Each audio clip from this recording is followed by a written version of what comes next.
Good morning, dear student. As you know that from 24th of July, you have your monthly test and syllabus for science is chapter number 5, 6, 7 and 8.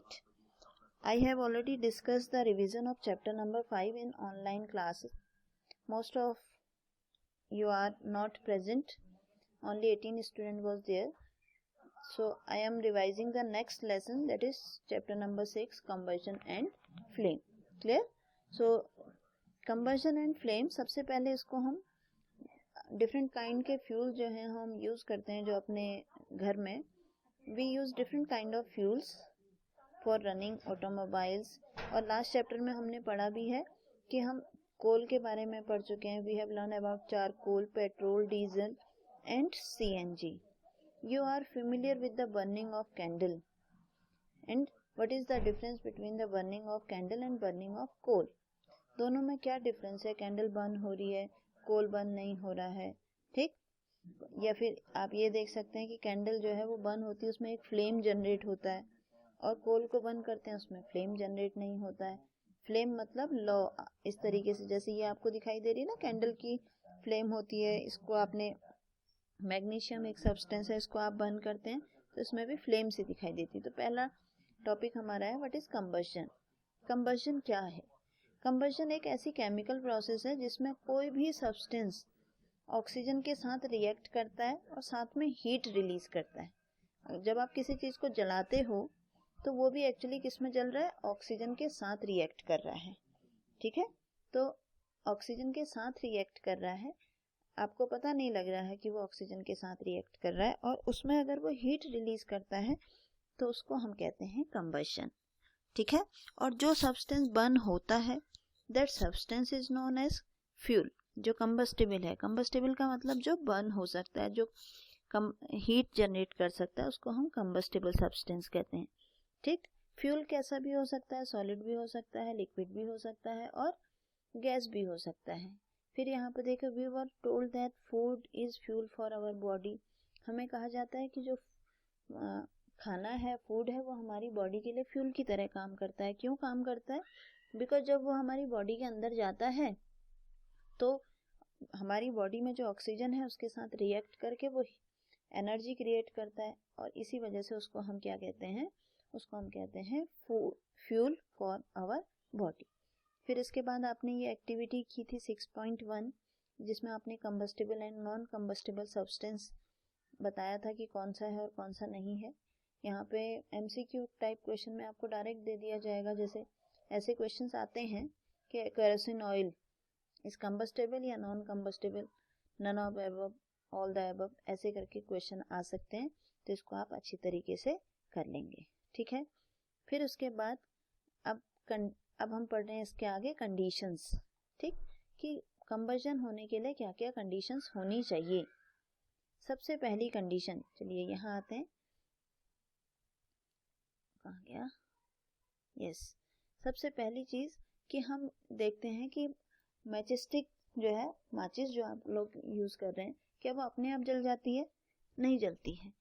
या कागज का piece जो है वो अपने आप जल जाता है? नहीं. वुड का पीस अपने आप जल जाता है? नहीं जलता है.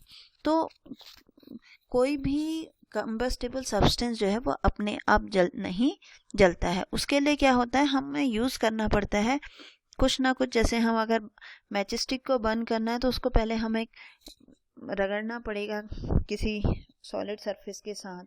इसी तरीके से अगर हमें वुड को जलाना है तो उसके लिए हमें कुछ पेपर इकट्ठे करने पड़ेंगे, कुछ मैचस्टिक इकट्ठी करनी पड़ेंगी, जिससे कि वो वुड जलने लगे. तो काफ़ी टाइम बाद जो है वो उसमें आग लगनी स्टार्ट होती है. ठीक है. इसी तरीके से ये फॉरेस्ट फायर का एग्जाम्पल है कि फॉरेस्ट में जो है बहुत अचानक से और बहुत तेज फायर स्प्रेड होती है. एक जगह लगी तो पूरे जंगल में फैल जाती है. उसका रीज़न क्या है? उसका रीज़न है कि वहाँ पे नीचे जो सूखी पत्तियाँ होती हैं वो बहुत जल्दी आग पकड़ लेती हैं. ठीक है ना. और इसी वजह से उसमें आग लगने लगती है. तो इन सारे एग्जाम्पल से हमें एक चीज़ पता लगती है कि कोई भी सब्सटेंस अपने आप नहीं जलता है. उसके बर्न होने के लिए, उसके कंबस्टन के लिए एक मिनिमम टेम्परेचर की ज़रूरत होती है, जिसको हम कहते हैं इग्निशन टेम्परेचर. मीन्स हमें हमारे पास क्या होना चाहिए, हमारे पास एक कंबस्टिबल सब्सटेंस होना चाहिए, ऑक्सीजन होनी चाहिए, और तीसरी चीज़ इग्निशन टेम्परेचर होना चाहिए। अगर ये 3 चीज़ें होती हैं तो कोई भी सब्सटेंस जो है वो इजीली बर्न हो सकता है। अगर कंबस्टिबल सब्सटेंस नहीं होगा तो जलेगा नहीं, अगर इग्निशन टेम्परेचर यानी कि उसको प्रॉपर हीट नहीं मिलेगी वो तब भी बर्न नहीं होगा, अगर उसको ऑक्सीजन नहीं मिलेगी वो तब भी बर्न नहीं होगा। ठीक है, तो ये 3 चीज़ें बहुत ज़रूरी हैं। इसके बाद ये हिस्ट्री ऑफ मैचस्टिक आता है। ठीक है ना, अब यहाँ पे आपको क्वेश्चन पूछा जाता है, जो माचिस की जो हेड होता है उसके आगे क्या लगा होता है, उसके आगे लगा होता है एंटीमनी ट्राइसल्फेट, पोटेशियम क्लोरेट और वाइट फास्फोरस। ठीक है, जिससे कि वो जब आप उसको रगड़ते हैं तो आसानी से वो आग पकड़ लेता है। ठीक हो गया। फिर इसके बाद बहुत सारे ये एक्टिविटी आपने करी है कि कैसे इग्निशन टेम्परेचर कम ज़्यादा। फिर इसके बाद लास्ट आपका आता है ये कि किस तरीके से हम आग को बुझा सकते हैं। देखो, कुछ सब्सटेंस ऐसे होते हैं, the substance which have very low ignition temperature, जिनका इग्निशन टेम्परेचर बहुत कम होता है, वो क्या करते हैं, बहुत जल्दी आग पकड़ लेते हैं और बहुत जल्दी आग पकड़ लेते हैं। ऐसे सब्सटेंस को हम कहते हैं इनफ्लेमेबल सब्सटेंस। इसीलिए आपने देखा होगा, आप ट्रक देखते हैं कई बार, जो ऑयल का पेट्रोल का ट्रक जा रहा होता है तो उस पर लिखा होता है इनफ्लेमेबल सब्सटेंस। ठीक है ना, तो इनफ्लेमेबल सब्सटेंस मीन्स जो जिनका इग्निशन टेम्परेचर काफ़ी कम होता है।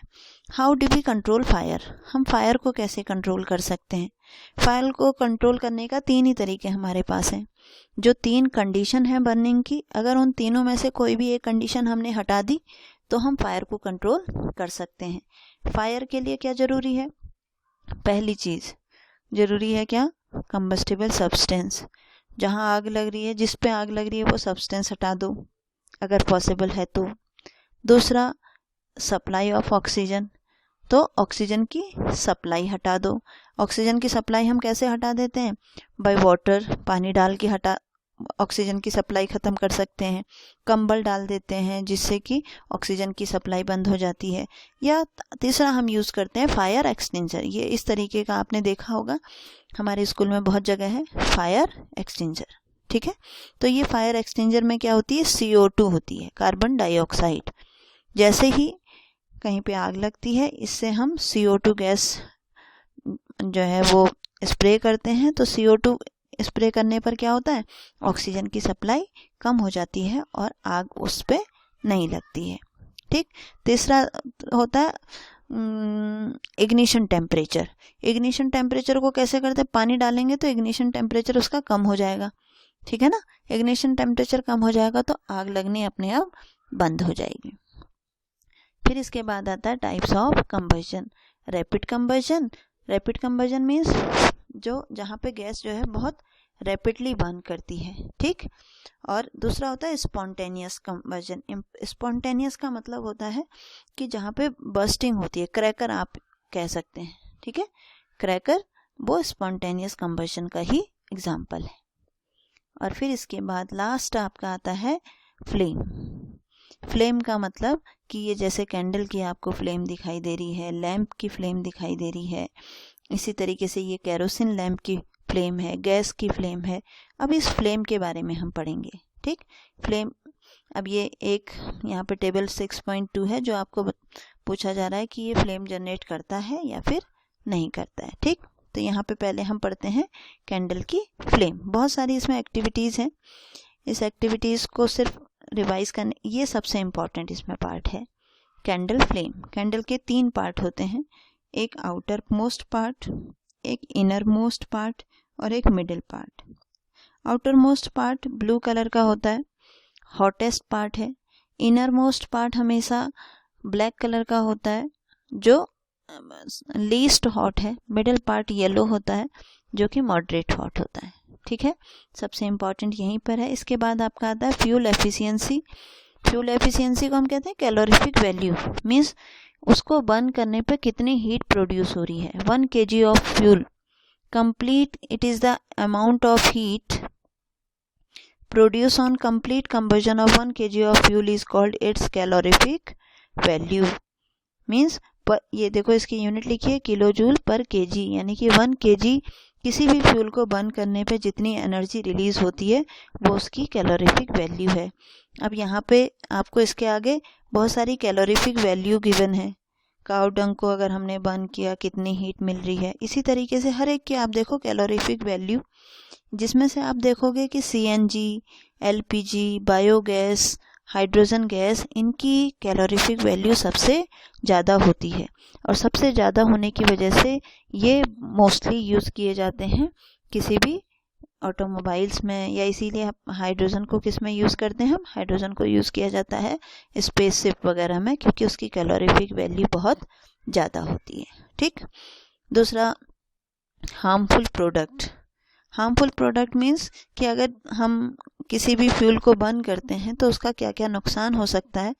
जितने भी हम कार्बन के फ्यूल को, वुड है, कोल है, पेट्रोलियम है, जब इनको बर्न करते हैं तो इसमें से CO और CO2 निकलते हैं। CO2 तो ग्लोबल वार्मिंग करता है। CO जो है वो बहुत पॉइजनस गैस होती है, अगर किसी बंद कमरे में अगर हो जाए तो उससे मर भी सकते हैं। इसीलिए सर्दियों में आप काफ़ी टाइम में न्यूज़ सुनते हैं कि एक बंद कमरे में अंगीठी जल रही थी और वो कमरे के अंदर ही एक्सपायर हो गए, वो just because of carbon monoxide.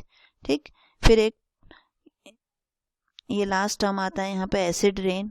Acid rain मतलब जितने भी पेट्रोल इंजन हैं, पेट्रोल हैं, डीजल हैं, ये क्या करते हैं, एयर में NO2 और CO2 दो चीज़ें रिलीज़ करते हैं और उसी की वजह से जब बारिश होती है और वो बारिश के साथ ज़मीन पे आते हैं, उसको हम कहते हैं एसिड रेन। ठीक, ये आपका चैप्टर नंबर 6 कंप्लीट हो गया। आप इसको एक बार रिवाइज करेंगे, सारी जितनी डेफिनेशंस हैं इनको लर्न करेंगे और क्वेश्चन आंसर्स को लर्न करेंगे। ठीक है बच्चों, थैंक यू।